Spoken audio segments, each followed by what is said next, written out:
میں نے پرسوں کہا تھا کسی کا ایک شعر، میں نے وہ کہا تھا، بھیج خدا عیسیٰ کو اب نازل کر دے مہندی کو، بھیج خدا عیسیٰ کو اب نازل کر دے مہندی کو، آ دیکھ دجال آزاد ہوئے اور پھولوں کے کیا حال ہوئے۔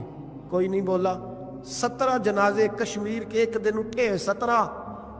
امریکہ کا کتا بھی مر جائے تو اسلامی ملکوں کے وزیر اعظم پہنچ جاتے ہیں کہ وہ کہیں دہشت گردوں نے تو نہیں مار دیا، مجھے کو بتائے تو صحیح۔ کشمیری دہشت گرد ہیں، افغانستان والے دہشت گرد ہیں، سب سے بڑا دہشت گرد وہ ہے جس نے قرآن پڑھنے والوں پہ حملہ کیا ہے۔ اور مجھے شکوہ ہے اپنے میڈیا سے بھی، مجھے شکوہ ہے ان سب اداروں سے جو اس کو، ہم نے بڑا احتجاج کیا تھا، تڑپ کر بولے تھے ہم جب بچوں پہ حملہ ہوا۔ میری ریکارڈنگ آپ اٹھا کے دیکھیں، اتنی سخت تقریر شاید ہم نے کبھی نہ کی ہو، لیکن حافظ اگر کٹ جائیں تو کوئی پرواہ نہیں، حافظ اگر کٹ جائیں تو کوئی پرواہ نہیں۔ یہ بچے ہمارے پاس قرآن مجید یاد کرتے ہیں، ہم سے کوئی پوچھے ان کا درد کیا ہے، ہم سے کوئی پوچھے ان کی تکلیف کیا ہے۔ وہ حافظ جتنے 4 سال لگا کے ایک ٹانگ پہ بیٹھ کے پورا قرآن یاد کیا، ایک ٹانگ پہ، اور جس دن اس کا مکمل ہوا تم نے بمب سے اس کی بوٹیاں بکھیر دیں۔ امریکہ ٹوٹنے والا ہے، لیکن ہمیں اس کے ٹوٹنے سے زیادہ افسوس نہیں، ہمیں ان پہ زیادہ افسوس ہے جو ظالم اس کے اتحادی بنے ہوئے ہیں، جو مسلمان کہلا کے اس کے اتحادی بنے ہوئے ہیں۔ تم نے رسول اللہ کو منہ دکھانا ہے۔ یاد رکھنا، یہ طالب علم میرے نبی کے دین کے وارث ہیں۔ حضور نے فرمایا ہے 70 آدمی ساری رات کھڑے رہ کے عبادت کریں، ایک عالم عشاء پڑھ کے سوئے، فجر کے وقت اٹھے، پھر بھی اللہ رسول کی نظر میں عالم کی زیادہ قدر ہے۔ امریکہ کو خدشہ ہے علماء سے، وہ ڈرتا ہے رسول اللہ کا نام لینے والوں سے، لیکن ہم انہیں بتائیں گے، میں نے تہیہ کیا ہے، میں ایک چھوٹا آدمی اوپر میں نے تہیہ کیا ہے ذاتی طور پر کہ اگر ہم 40 بچوں کو قرآن مجید یاد کراتے تھے تو اب ہم 100 بچوں کو کرائیں گے، جو 100 کو کراتا تھا اب 200 کو کرائے گا انشاءاللہ تعالی۔ ان ایک ایک بچوں کی شہادت کے عوض ہم سینکڑوں بچوں کو قرآن مجید یاد کرائیں گے، اور تمہیں بتائیں گے یہ مصطفیٰ کا دین ہے، اسلام کی فطرت میں قدرت نے لچک دی ہے، اتنا ہی یہ ابھرے گا جتنا کہ دبا دو گے۔ یہ مدارس پہلے بھی حکومتیں نہیں چلاتی، یہ رسول اللہ کے نوکر چلاتے ہیں۔ اس پر تھوڑا غور تو کرنا۔ حضرت جناب سیدنا فاروق اعظم رضی اللہ تعالیٰ، حضرت عمر فاروق کے صاحبزادے کی ملاقات ہو گئی حضرت عبداللہ بن سلام رضی اللہ تعالیٰ عنہ سے۔ یہ تورات بھی جانتے تھے، پھر قرآن مجید کا علم بھی انہوں نے حاصل کیا، مسلمان ہوئے، بہت بڑے عالم صحابی تھے۔ تو حضرت عمر فاروق کے بیٹے سے فرمانے لگے تو کفل جہنم کا بیٹا ہے۔ وہ دوڑے گئے اپنے ابا جی کے پاس شکایت لے کے کہ ابا جی وہ تو آپ کو دوزخ کے دروازے کا تالا کہہ رہے ہیں جناب عبداللہ بن سلام۔ تو سیدنا عمر نے مسکرانا شروع کر دیا، فرمایا اسے کیا لکھ کے دے، اسے کہہ دو لکھ کے دے دے۔ وہ کہنے لگے عجیب بات ہے، آپ وہ اتنی سخت بات کر رہے ہیں، آپ کہتے لکھ کے دے دو۔ فرمایا بیٹا تو بچہ ہے، تو سمجھا ہی نہیں، میں بھی مصطفیٰ کی بارگاہ میں بیٹھنے والا ہوں، وہ بھی رسول اللہ کی بارگاہ میں بیٹھنے والے۔ وہ کوئی بڑی بات کر گئے، تو نہیں سمجھا، جا لکھوا کے لا۔ وہ واپس آئے، کہنے لگے عمر کہتے ہیں لکھ دو۔ تو حضرت سیدنا عبداللہ ابن سلام کہنے لگے چل میں تیرے ابا کے سامنے بیٹھ کے لکھ کے دیتا ہوں۔ وہ آئے، سیدنا عبداللہ ابن سلام رضی اللہ تعالیٰ لکھا کہ میں نے خود مصطفیٰ کریم سے سنا ہے کہ عمر جہنم کے دروازے کا تالا ہے، لکھ دو۔ انہوں نے لکھ کے دیا تو صاحبزادے کہنے لگے ابا جی چاچا جی مجھے بھی ذرا بتا دو اس کا معنی کیا ہے۔ تو حضرت عبداللہ ابن سلام کہنے لگے بیٹے اس کا مطلب یہ ہے کہ جب تک عمر دنیا میں رہے گا جہنم کو تالا لگا رہے گا، یہ لوگوں کو گناہ نہیں کرنے دے گا، یہ آڑ بن جائے گا، یہ جانے نہیں دے گا لوگوں کو دوزخ میں، دروازہ بند رہے گا جب تک۔ اتنا بڑا شخص جو گناہ کرنے ہی نہ دے، جس کے بارے میں نبی پاک فرمائے کہ میرا عمر جس گلی سے گزرے شیطان راستہ ہی بدل جاتا ہے، وہی عمر فاروق رضی اللہ تعالیٰ، وہی عمر فاروق رضی اللہ تعالیٰ۔ انہی جناب عمر فاروق کا حال یہ ہے کہ وہ آخری عمر مبارک ہے، گھر کے اندر بیٹھے ہیں تو پھوٹ پھوٹ کے رونا شروع کر دیا، تڑپ کے روئے، تڑپ۔ زوجہ کہنے لگی بیٹے سے کہ پتہ کرو تمہارے باپ کو کوئی مسئلہ تو نہیں، تکلیف تو نہیں؟ طبیب کا بندوبست کرو شہزادے اٹھے، ابا جی کیا بات؟ کا بیٹا کوئی بات نہیں، اماں کو بلاؤ۔ والدہ بھی آ گئی، جناب عمر کی زوجہ بیٹھ گئی، کیا بات ہے کیوں رو رہے؟ فرمانے لگے آج مسجد سے نکلا تھا تو میرے مصطفیٰ کے صحابہ مجھے نیک کہہ رہے تھے۔ تو کہا جناب یہ رونے والی بات ہے خوش ہونے والی؟ آپ فرمانے لگے نہیں، ایک خیال نے مجھے ستا دیا ہے کہ باہر تو میں ٹھیک رہا ہوں، پتہ نہیں تمہارے حق میں بھی اچھا رہا ہوں کہ نہیں۔ زوجہ سے کہنے لگے پتہ نہیں تیرے بھی حقوق ادا ہوئے کہ نہیں، تیری وجہ سے نہ الجھ جاؤ، بیٹے کی وجہ سے نہ الجھ جاؤ۔ بندہ کتنا بڑا ہے، خوف کتنا زیادہ، تو ٹھٹائی کے ساتھ مسجد نہیں جاتا، تو اپنی مرضی سے جاتا ہے، کوئی خیر کا کام تو کرتا ہے تو اپنی موج میں آ کے کرتا ہے، پر تو کہتا ہے اللہ معاف کر دے گا۔ راتی ساری کر کر زاری، او نیند اکھاں تھی توندے تے فجر اوہی گناہگار کا آون سب تو نیمے ہوندے۔ وہ ساری رات نماز پڑھتے ہیں، والذین یبیتون لربہم سجدا وقیاما والذین یقولون ربنا اصرف عنا عذاب جہنم ان عذابها کان غراما۔ اللہ فرماتے ہیں میرے بندے وہ ہے سارے رات سجدے اور قیام میں گزار دیتے ہیں، اور سویرے اٹھ کے یہ نہیں کہتے میں تہجد گزار ہوں، میں عبادت گزار ہوں۔ سویرے اٹھتے ہیں تو کہتے ہیں خدایا معاف کر دے، تیرا عذاب بڑا سخت ہے، اے اللہ ہمیں اپنے عذاب سے محفوظ فرما۔ لوگوں نے عجیب دھوکے میں مبتلا کر لیا ہے اپنے آپ۔ حضرت عمر رونے لگے، بیوی سے کہنے لگے معاف کر دے، ڈر آتا ہے، اللہ کے حضور حساب دینا ہے۔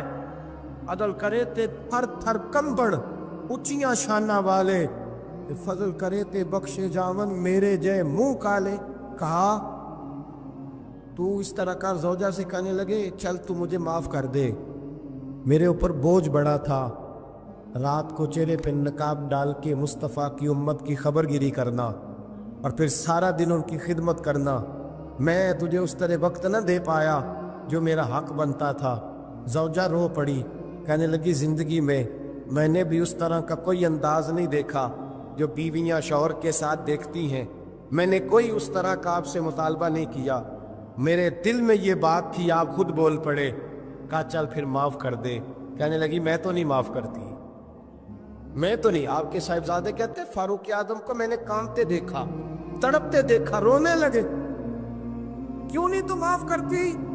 تو زوجہ کہنے لگی پہلے وعدہ کریں اللہ کی بارگاہ میں میری سفارش کریں گے، آپ کہیں گے کہ اللہ میری بیوی تھی، کپڑے دھو کے دیتی تھی، کھانا پکا کے دیتی تھی، میری عزت کی محافظ تھی، میرے بچوں کو پالتی، یہ کہیں گے؟ حضرت عمر فرمانے لگے مجھے قسم ہے اللہ کی عزت کی، رب جب عمر کے لیے جنت کا فیصلہ کرے گا تو میں بغیر تیرے جنت میں داخل ہی نہیں ہوگا۔ جتنا بڑا آدمی ہے اتنا زیادہ ڈر رہا ہے، یا ڈٹائی کو اللہ نے معاف کر دینا ہے، اور معاذ اللہ تعالیٰ ایسا عجیب لفظ بولتے ہیں، عجیب جملہ کہتے ہیں بھائی اللہ چاہے تو بے نمازی کو نہ بخشے، اور میں نے کبھی نہیں پڑھی تو مجھے بخش دے۔ میں نے کہا یہ بات ٹھیک ہے کہ اللہ بڑا بے نیاز ہے، پر بے انصاف تو نہیں نا، بے نیاز ہے، بے انصاف اپنے اس نے قانون بنائے ہیں، اس کے محبوب نے قانون واضح کیا، تو یہاں رحمت الہی کا غلط مطلب لوگ بیان کرتے ہیں۔ رحمت الہی کا مطلب تو یہ تھا کہ تو ساری نیکی کر، ساری پرہیزگاری کر، رحمت کا وہ معنی دیکھ جو تیرے رسول نے بیان کیا ہے۔ میرے مصطفیٰ نے ساری زندگی گزار دی اللہ کو راضی کرنے میں۔ حضرت عائشہ صدیقہ فرماتی ہیں آخر میں مصطفیٰ فرماتے کیا ہے؟ کہتے عائشہ مجھے بھی میرا عمل جنت میں نہیں لے کے جائے گا، میں بھی خدا کے فضل سے ہی جنت میں جاؤں۔ یہ امید رحمت الہی، ایک مطلب تو یہ۔ پھر کچھ لوگ کہتے ہیں حضور ہماری سفارش کریں گے، نبی پاک ہماری، بولیے جاگ رہے ہیں آپ لوگ؟ حضور ہماری، ہاں وہ اللہ خیر کرے، ہم ذرا خشک لوگ ہیں نا تو کئی دفعہ خشک باتیں کرتے ہیں۔ میں نے کہا تھا 2-4 دن پہلے بھی کہ نعت ہمارا ایمان ہے، پر نعت عمل کا درس دیتی ہے، بے عملی اور بد عملی کا درس نہیں دیتی۔ بد عملی کا درس نہیں دیتی کہ نعت کھا اٹھ کر کے کہے کہ بس چھٹی، میں عشاء کی نماز پڑھ کے آیا ہوں اور فجر پتہ نہیں میں کب پڑھوں گا، اور جو میرے منہ میں آئے گا میں کہہ دوں گا الا ماشاء، بس نعت پڑھوں گا تو سفارش ہو جائے گی۔ اور خدا کے بندے، جس بندے سے انسان نے سفارش کرانی ہوتی ہے اس سے اس کا کوئی تعلق بھی تو ہونا چاہیے نا، کوئی رشتہ بھی تو ہونا چاہیے نا۔ کیا نبی پاک کی غلامی صرف یہ ہے کہ حضور کے نعرے لگا دیے جائیں کہ غلامی مصطفیٰ صرف اتنی ہے؟ کہ جب بندہ محفل میں آئے تو واہ واہ سبحان اللہ الحمدللہ یا رسول اللہ معاملہ ختم ہو گیا. جتنا کوئی غلام زیادہ ہے اتنی اس کی فرما برداری بھی زیادہ ہونی چاہیے. غلام کو تو چاہیے ایک ایک ادا پر مر مٹے، اس کا تو گزارا ہی نہیں ہوتا اپنے محبوب کی ادا کے بغیر. تو شفاعت مصطفیٰ کی امید رکھتا ہے اور حضور کی سنت پر عمل نہیں کرتا.